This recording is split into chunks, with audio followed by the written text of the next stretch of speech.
Poema Vida Virada do Avesso, de Sônia Barros.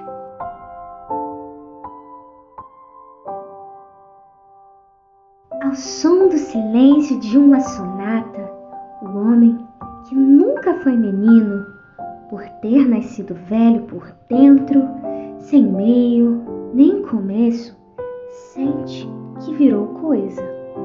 Ele não sabe quando aconteceu, nem percebeu a passagem de homem velho a objeto, quase obsoleto.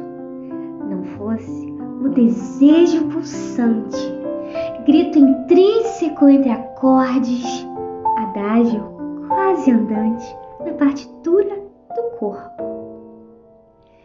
Depois de um infarto do miocárdio, o homem-coisa passou a pensar a sua sina, na tentativa inédito desejo de penetrar o contorno seco de si mesmo, virar-se do avesso, deixar de ser coisa e voltar a ser velho, transformar-se em moço.